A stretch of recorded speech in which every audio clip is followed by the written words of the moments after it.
الرحمن الرحيم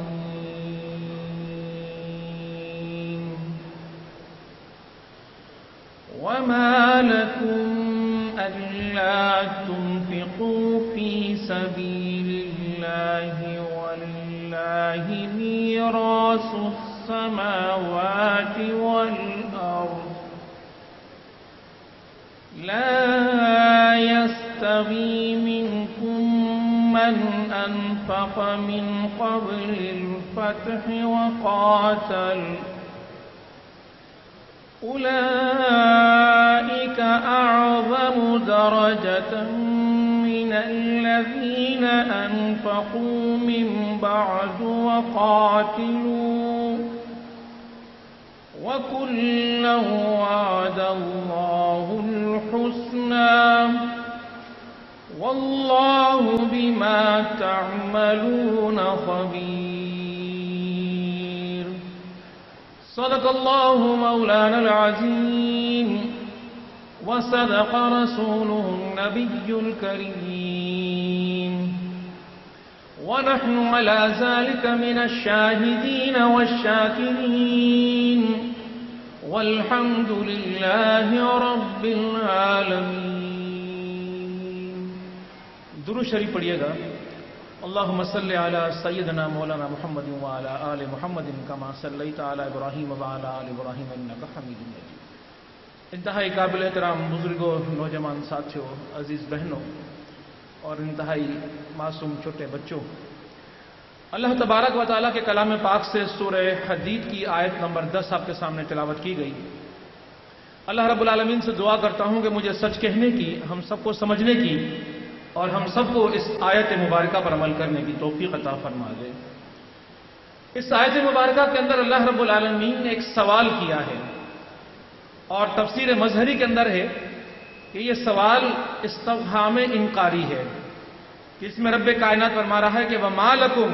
تم کیوں نہیں کرتے ایک ایسا کام کہ جس کے کرنے کے اندر تمہارا فائدہ ہے، اور وہ فائدہ جس کام کے اندر ہے اس کام کو کرنے کے لیے تم تیار کیوں نہیں ہو. اللہ تنفقو، کہ تمہیں خرچ کرنا چاہیے، اللہ کی راہ میں لگانا چاہیے، لیکن تم راہ میں لگانے کے لیے تیار نہیں ہو. فی سبیل اللہ، فی سبیل اللہ، قرآن پاک میں یہ لفظ بار بار استعمال ہوا ہے. سبیل کے معنی ہوتے ہیں راستہ، سبیل اللہ کے معنی ہوتے ہیں اللہ کا راستہ، لیکن اصطلاحی معنوں کے اندر اگر دیکھا جائے وہ راستہ جو قرب خدا بندی کے قریب لے کر چلا جائے، ایک ایسا راستہ جس کے نتیجے کے اندر اللہ رب العالمین کا قرب حاصل ہو جائے، اللہ کی محبت حاصل ہو جائے.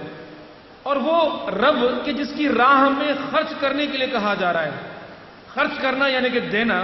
اور دینے کے نتیجے کے اندر انسان کو اندیشہ ہوتا ہے، خوف ہوتا ہے، خطرہ ہوتا ہے کہ کہیں تنگ دستی نہ آ جائے، کہیں غربت نہ آ جائے، کہیں میرے لیے مشکل دین نہ آ جائیں.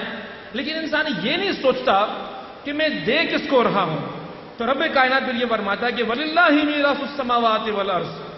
یہ جو آسمانوں کے اندر اور زمینوں کے اندر جو کچھ بھی ہے، خزانے ہیں، دولت ہے، پیسہ ہے، مال اور ملکیت ہے، آج تمہارے پاس ہے، کل کس کے پاس تھا، اور جب سے یہ تخلیق پایا کس کا تھا، کل تم نہیں ہوگے تو کل یہ کس کا ہوگا. وَلِلَّهِ مِيرَاثُ السَّمَاوَاتِ وَالْأَرْضِ، جو کچھ بھی ہے وہ تو ہے ہی اسی کا، تمہارا تو کچھ ہے ہی نہیں. تم دنیا کے اندر آئے تو تم خالی ہاتھ آئے تھے، تم دنیا سے جاؤ گے خالی ہاتھ جاؤ گے، اپنے پیچھے سب کچھ چھوڑ کے چلے جاؤ گے. تو جو رب کائنات نے تمہیں دیا، اس دیے ہوئے میں سے رب تم سے مانگ رہا ہے، کہہ رہا ہے کہ تم خرچ کرو، تم سے تقاضا کر رہا ہے کہ تم خرچ کرو. اب یقیناً وہ رب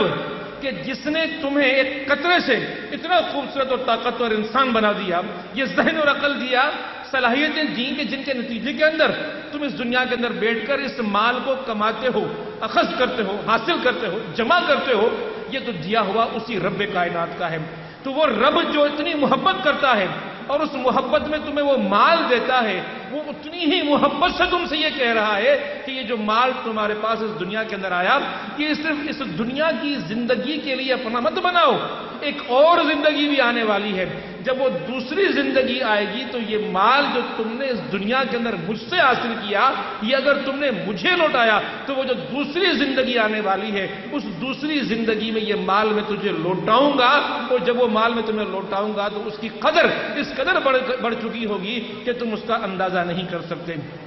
تو مال بھی میرا ہے، اور وہ مال جو رب کائنات کہہ رہا ہے کہ میرا ہے اور میں نے تمہیں دیا ہے، میں تم سے یہ کہہ رہا ہوں کہ یہ مال تم میرے پاس رکھوا دو۔ اگر تم یہ مال میرے پاس رکھوا دو گے تو میرے پاس رکھے ہوئے مال کی قدر میں اس قدر اضافہ ہو جاتا ہے کہ تم تصور بھی نہیں کر سکتے۔ اب رب کائنات میں ایک اور بات کہہ رہا ہے، اور وہ بات بڑی اہم رب کائنات کہہ رہا ہے کہ یہ خرچ کرنے کا بھی، انفاق کرنے کا بھی ایک وقت ہوتا ہے۔ اگر وقت میں خرچ نہ کیا جائے، وقت پر کام نہ کیا جائے، وقت میں نہ دیا جائے، وقت پر کسی کے کام نہ آیا جائے، وقت پر کسی کی خدمت نہ کی جائے، کسی مشکل گھڑی کے اندر کسی کو عطا نہ کر دیا جائے، تو یاد رکھو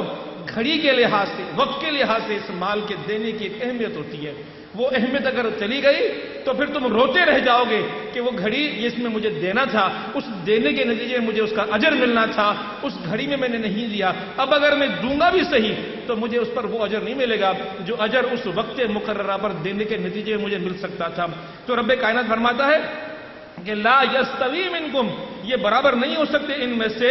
من انفق، جنہوں نے خرچ کیا، من قبل الفتح وقاتل، کہ فتح کا جو ایک معیار رب کائنات نے مقرر کر دیا، ایک اصطلاح رب کائنات نے مقرر کر دی، اور پھر مفسرین نے اس کی وضاحت کی کہ فتح مکہ بھی ہو سکتی ہے، یہ فتح حنین بھی ہو سکتی ہے، اور یہ فتح رب کائنات کی طرف سے صلح حدیبیہ بھی ہو سکتی ہے۔ اس گھڑی کے آنے سے پہلے کا جو دور تھا وہ دور تو بڑا کٹھن دور تھا، بڑا مشکل دور تھا، اسلام کے اوپر بڑی آزمائشیں آئی ہوئی تھیں، وہ دینے والے جنہوں نے اس وقت دیا کوئی ان کی برابری نہیں کر سکتا۔ حالانکہ جو بعد میں آئے وہ بھی صحابہ تھے، انہوں نے بھی نبی اکرم صلی اللہ علیہ وسلم کو دیکھا۔ رب کائنات کہتے ہیں اولئک اعظم درجہ، جنہوں نے پہلے دیا، وقت پر دیا، جس گھڑی میں ضرورت تھی اس گھڑی میں دیا، تو اس وقت کے دینے والے کا جو درجہ ہے وہ اعظم درجہ، ان کا درجہ بڑا ہے۔ من بعد وقاتلوا، جنہوں نے بعد میں دیا اور بعد میں قتال کیا، بعد میں لڑے۔ وَكُلًّا وَعَدَ اللَّهُ الْحُسْنَى، رب کائنات کا جو وعدہ ہے وہ وعدہ حسنہ والا وعدہ ہے، بڑا بہترین وعدہ ہے۔ وَاللَّهُ بِمَا تَعْمَلُونَ خَبِيرٌ، جو اللہ رب العالمین کو معلوم ہے وہ تمہیں نہیں معلوم۔ یہ جو دینے کی بات رب کائنات نے اس آیت مبارکہ کے اندر کی ہے، اگر اس کے حوالے سے دیکھا جائے، آپ صلی اللہ علیہ وسلم سے ایک حدیث مروی ہے، ابن مسعود رضی اللہ تعالیٰ عنہ فرماتے ہیں کہ آپ صلی اللہ علیہ وسلم نے فرمایا تم میں سے کون ایسا ہے کہ اس کو اپنے مال سے زیادہ وارث کا مال عزیز ہے؟ صحابہ کرام رضی اللہ تعالیٰ عنہ مجمعین یہ سوال سن کر حیران ہو گئے، اپنے مال سے زیادہ وارث کا مال عزیز۔ صحابہ کرام رضی اللہ تعالیٰ عنہ مجمعین نے جواب میں عرض کیا رسول خدا، ہم میں سے کون ہے جس کو اپنا مال عزیز نہ ہو؟ ہمیں تو اپنا مال زیادہ عزیز ہے۔ تو آپ صلی اللہ علیہ وسلم نے فرمایا کہ تمہارا مال وہ ہے کہ جو تم اس دنیا کے اندر زندہ رہتے ہوئے آگے بھیجتے ہو، وہ تمہارا ہو گیا۔ جو تم نے پیچھے چھوڑ دیا وہ تمہارے وارثوں کا ہو گیا۔ وہ جو تم پیچھے مال چھوڑ کر جا رہے ہو تمہیں اس مال سے محبت ہے، اس مال سے محبت نہیں ہے کہ جو تم دنیا کی اس زندگی میں دو گے، وہ جو تم دنیا کی زندگی میں دو گے وہ مال تمہارا بن جائے گا، تمہیں لوٹایا جائے گا، بڑھا کر تمہارے حوالے کر دیا جائے گا۔ اسی طرح سے ایک اور حدیث میں آتا ہے، بی بی عائشہ صدیقہ رضی اللہ تعالیٰ عنہ فرماتی ہیں کہ ایک روز ہم لوگوں نے ایک بکری ذبح کی، اور پھر یہ ہوا کہ اس کا اکثر حصہ ہم نے تقسیم کر دیا، 1/10 باقی بچا اور ہم نے گھر میں رکھ لیا۔ آقا نامدار حضرت محمد مصطفیٰ صلی اللہ علیہ وسلم تشریف فرما ہوئے اور معلوم کیا کہ گوشت کا کچھ حصہ بچا ہے۔ اما عائشہ صدیقہ رضی اللہ تعالیٰ عنہ فرماتی کہ ہاں یا رسول خدا 1/10 تو باقی بچا ہے۔ آپ صلی اللہ علیہ وسلم نے فرمایا کہ تم کیا کہتی ہو؟ یہ جو 1/10 تم کہتی ہو باقی بچا ہے یہ ضائع ہو گیا، وہ جو تقسیم کر دیا وہ تمہارے لیے جمع ہو گیا، وہ اصل میں باقی ہے، یہ ضائع ہونے والا ہے کہ جو تم دنیا کی زندگی کے اندر یہاں پر جس کو اپنے پاس رکھتے ہو۔ اسی لیے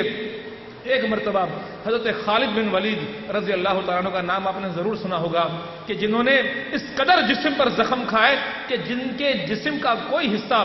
جہاد کے اندر زخموں سے خالی نہیں تھا، اور ان کا مکالمہ ہو رہا ہے۔ حضرت عبد الرحمن بن عوف رضی اللہ تعالیٰ عنہ ایک صحابی ہیں، غریب صحابی ہیں، جب مکالمہ ہوا تو اس عالمی کے اندر، اس گفتگو کے اندر تلخی تھوڑی سی بڑھ گئی، گفتگو کے معیار میں غصے کو آر دلانا شروع کر دیا۔ حضرت خالد بن ولید رضی اللہ تعالیٰ عنہ کو غصہ آ گیا اور غصے کے اندر فرمایا کہ تم ہم پر ان چند دنوں کی وجہ سے بڑھ کر باتیں بتا رہے ہو، وہ جو دن تم نے ہم سے پہلے اسلام قبول کرنے والے گزارے تھے، وہ جو فتح کا رب کائنات نے یہاں لفظ استعمال کیا، فتح مکہ بھی ہو سکتی ہے، صلح حدیبیہ بھی ہو سکتی ہے۔ حضرت خالد بن ولید بعد میں ایمان لائے، عبد الرحمن بن عوف پہلے ایمان لائے، پہلے والا ایمان، وقت پر لایا ہوا ایمان، جب ضرورت تھی اسلام کو ایسی سپاہ کی، ساتھیوں کی، اللہ کے رسول صلی اللہ علیہ وسلم کا ساتھ دیا۔ تم اس کی وجہ سے ہمیں جتلاتے ہو، ان دنوں کی وجہ سے بڑھ کر ہم سے باتیں کرتے ہو جو تم نے ہم سے پہلے اسلام لانے کے اندر گزارے۔ جب آپ صلی اللہ علیہ وسلم سے اس بات کا ذکر ہوا تو آپ صلی اللہ علیہ وسلم نے فرمایا میرے ساتھیوں کو میرے خاطر چھوڑ دو، میرے ساتھیوں کو میری خاطر چھوڑ دو، خدا کی قسم جس کے ہاتھ میں میری جان ہے، اگر تم احد کے پہاڑ کے برابر بھی سونا خرچ کرو تب بھی تم ان کے اعمال کو نہیں پہنچ سکتے کہ جنہوں نے فتح سے پہلے محمد مصطفیٰ صلی اللہ علیہ وسلم پر ایمان لایا۔ تو جو پہلے وقت پر جا کر کام کرتا ہے، جب ضرورت ہوتی ہے ضرورت کے وقت پورا کرتا ہے کام، تو رب کائنات کے ہاں اس کی بہت بڑی اہمیت بن جاتی ہے، رب کائنات کے ہاں اس کا بہت بڑا درجہ بن جاتا ہے۔ ذرا یاد رکھیے کہ وہ کیا دن تھے، وہ کیسے حالات تھے، ان حالات کے اندر کیا اہل ایمان پر گزری تھی۔ حضرت عمر فاروق رضی اللہ تعالیٰ عنہ ایک واقعہ بیان فرماتے ہیں کہ نبی اکرم صلی اللہ علیہ وسلم کی محفل میں بیٹھے ہوئے تھے کہ اتنے میں صدیق اکبر آئے، اور صدیق اکبر رضی اللہ تعالیٰ عنہ نے اپنا جو کچھ تھا خدا کی راہ میں لگا دیا۔ اصحاب کو جو غلام تھے، ایمان لے کر آئے تھے، غلامی سے نجات دلانے کے لیے اللہ کی راہ میں خرچ کرتے ہوئے ان کے پر پیسہ خرچ کیا، رسول خدا پر خرچ کیا، ہر ضرورت کے موقع پر جو کچھ تھا لا کر پیش کر دیا۔ سخی دل تھے، خدا کی راہ میں خرچ کرنے والے تھے، کچھ بھی نہیں بچا تھا۔ ایک ٹاٹ کا کرتا پہن کر، اوڑھنی پہن کر محمد مصطفیٰ صلی اللہ علیہ وسلم کی خدمت میں آ کر حاضر ہو گئے، اور حالت یہ ہے کہ سینے پہ اپنے اس بٹن کی جگہ کانٹا چبھویا ہوا ہے، کانٹے سے اپنا کرتا بند کیا ہوا ہے، وہ جو ٹاٹ کا کرتا تھا۔ اب بیٹھے تھے، اتنے میں حضرت عمر فاروق رضی اللہ تعالیٰ عنہ فرماتے ہیں کہ جبرائیل امین آئے، اور جبرائیل امین نے آ کر محمد مصطفیٰ صلی اللہ علیہ وسلم سے سوال کیا، محمد مصطفیٰ صلی اللہ علیہ وسلم کیا وجہ ہے کہ آج حضرت ابو بکر صدیق کو ایسی عبا میں دیکھتے ہیں کہ جن کے سینے پر کانٹوں سے بٹن لگائے ہوئے ہیں؟ آپ صلی اللہ علیہ وسلم نے فرمایا انہوں نے فتح سے پہلے اپنا مال مجھ پر خرچ کیا ہے۔ حضرت جبرائیل رضی اللہ تعالیٰ عنہ خصوصی طور پر آئے تھے، پیغام لے کر آئے تھے، آ کر کہا اے اللہ رب العالمین آپ صلی اللہ علیہ وسلم سے ارشاد کرتا ہے، آپ سے کہتا ہے کہ اللہ رب العالمین کا سلام صدیق اکبر تک پہنچا دیجئے اور ان سے معلوم کیجئے، اللہ معلوم کرتا ہے، اللہ پوچھتا ہے کہ صدیق سے پوچھ کر مجھے بتاؤ کہ صدیق اکبر محمد مصطفیٰ صلی اللہ علیہ وسلم کے وہ ساتھی اللہ سے خوش ہیں یا نہیں، اللہ سے خوش ہیں یا نہیں، اللہ پوچھ رہا ہے، جبرائیل امین کو بھیج کر پوچھ رہا ہے، صدیق اکبر سے پوچھ رہا ہے، وہ صدیق کہ جس نے محمد مصطفیٰ صلی اللہ علیہ وسلم پر، اہل ایمان پر جب وقت تھی، جب ضرورت مند موجود تھے، ان پر اپنا سب کچھ قربان کر دیا۔ آج اس حال کے اندر آ کر کھڑے ہو گئے ہیں کہ جسم پر اوڑھنے کے لیے کپڑے نہیں ہیں، ٹاٹ کا کرتا، بٹن کی جگہ کانٹا لگا ہوا ہے۔ اللہ پوچھتا ہے انہیں سلام کیجئے، انہیں سلام میرا کہیے، اور ان سے پوچھئے کہ کیا صدیق اکبر مجھ سے، اللہ سے خوش ہیں کہ نہیں۔ صدیق اکبر رضی اللہ عنہ کے سامنے جب یہ بات آئی تو آپ نے فرمایا کہ کیا کوئی بندہ بھی رب سے ناراض ہو سکتا ہے، کیا کوئی بندہ بھی رب سے ناراض ہو سکتا ہے؟ اور پھر یہ سوچ کر کہ میرا رب مجھے اس طرح یاد کر رہا ہے کہ جبرائیل امین کو بھیجا ہے اور محمد مصطفیٰ صلی اللہ علیہ وسلم کے ذریعے سے مجھ سے پوچھا جا رہا ہے، اس خوش بختی کو دیکھتے ہوئے آپ رونے لگ گئے۔ جب آپ رونے لگے تو جبرائیل امین نے کہا اے محمد صلی اللہ علیہ وسلم، اس ذات کی قسم جس نے آپ صلی اللہ علیہ وسلم کو حق کے ساتھ مبعوث کیا ہے، حاملین عرش نے، وہ جو عرش پہ مخلوقات رہتی ہیں، حاملین عرش نے بھی اس وقت ایسی عبائیں پہنی ہوئی ہیں جن میں کانٹوں کے بٹن ہیں، جب سے آپ کے اس دوست نے ایسی عبا پہنی ہے۔ کیا درجہ ہے، عرش پر موجود فرشتوں نے اور دیگر مخلوقات نے صدیق اکبر کی اس سنت کو اختیار کیا ہوا ہے اس گھڑی پر، جس گھڑی کے اندر صدیق اکبر نے آج یہ معاملہ اختیار کیا ہوا ہے۔ میرے دوستوں اور بھائیوں، دیکھیں کہ اللہ کی راہ کے اندر دینا، اللہ کی راہ کے اندر خرچ کرنا، اللہ کی راہ کے اندر کتنا بڑا اجر اور ثواب کا باعث بن جاتا ہے، کتنا بڑا اس کے پر رب کائنات کے درجات کا معاملہ ہو جاتا ہے۔ خدا رب ذوالجلال فرشتوں کے سردار جبرائیل امین کو بھیج کر اور محمد مصطفیٰ صلی اللہ علیہ وسلم کے ذریعے سے صدیق اکبر سے مکالمہ کرتے ہیں۔ لیکن میرے دوستوں اور بھائیوں، یہاں یہ بات واضح ہو گئی کہ صدیق اکبر کے وہ اعمال خدا کی بارگاہ میں اتنے وزنی کیوں ہو گئے، ان پر اتنا بڑا اجر کیوں مل رہا ہے؟ اس کا سبب یہ ہے، تبیان القرآن کے مفسر غلام رسول سعدی صاحب فرماتے ہیں کہ وہ عمل کہ جس میں زیادہ مشقت ہوگی اس کا اجر و ثواب بھی زیادہ ہوگا۔ اصل چیز ہے مشقت، جس کے دینے میں بندے کو تکلیف آ رہی ہو، اس کے اپنے حالات پر مشکل حالات پیدا ہو رہے ہوں، اس کے اپنے گھر کے حالات تکلیف دہ ہو رہے ہوں، دینے کے بعد اگر اس مشقت سے بندہ گزر رہا ہوتا ہے، اور خود مال دینے میں اور جان دینے میں، یہ دونوں مشقتوں کے کام ہیں کہ مال دینے میں بھی انسان کے پر بن آتی ہے، جان دینے میں بھی انسان کے پر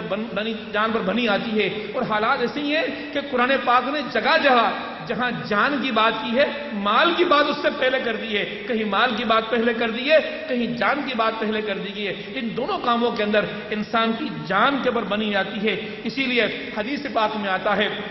ابن عباس رضی اللہ تعالیٰ عنہ روایت کرتے ہیں کہ نبی اکرم صلی اللہ علیہ وسلم سے سوال کیا گیا کہ یا رسول خدا صلی اللہ علیہ وسلم، کون سا عمل زیادہ فضیلت والا ہے؟ آپ صلی اللہ علیہ وسلم نے فرمایا، جس عمل میں سب سے زیادہ مشقت ہوتی ہے، یعنی کہ جس کو دینے میں بندے کو تکلیف ہوتی ہو، وہ عمل کہ جس میں بندے نے دیا اور بندے کے معمولات میں کوئی فرق نہیں آیا، اسے کوئی تکلیف نہیں پہنچی، اجر ملے گا، ثواب ملے گا، لیکن درجہ اس دینے میں زیادہ ملے گا کہ جس کے دینے میں بندے کے اپنے روزمرہ کے حالات پہ فرق آتا ہو۔ اسی طرح ایک اور حدیث میں آتا ہے، حضرت بیوی عائشہ صدیقہ رضی اللہ تعالیٰ عنہ فرماتی ہیں، آپ صلی اللہ علیہ وسلم نے فرمایا، عمرے کا اجر تمہارے خرچ کرنے اور تمہاری مشقت کے اعتبار سے تمہیں ملے گا۔ عمرہ کرنے گئے ہو، جتنی مشقت تمہیں اس عمرے کے اندر لگے گی، اس مشقت کے لحاظ سے تمہیں اجر اور ثواب ملے گا۔ ایک اور حدیث میں آتا ہے، حضرت ابو ہریرہ رضی اللہ تعالیٰ عنہ فرماتے ہیں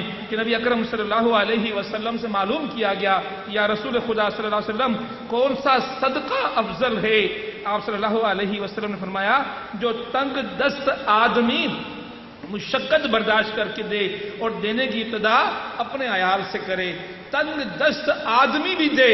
جب تنگ دست آدمی دے گا، جب تنگ دست ہے تو کیا دے گا، لیکن جو تھوڑے میں سے بھی تھوڑا دے گا تو جو زیادہ رکھنے والا ہے اس کے پر تو زیادہ تقاضے ہیں، اس سے تو زیادہ مطالبے ہیں رب کائنات کے۔ اللہ کی راہ کے اندر دینے کا بڑا اجر ہے، اس کو صدقہ کہا گیا ہے۔ ذرا سنیے صدقے کی اس فضیلت کو قرآن پاک کس طرح بیان کرتا ہے۔ سورہ بقرہ کی آیت نمبر 265 ہے، اللہ رب العالمین فرماتا ہے، اللہ کی رضا کے لیے خرچ کرنے والوں کی مثال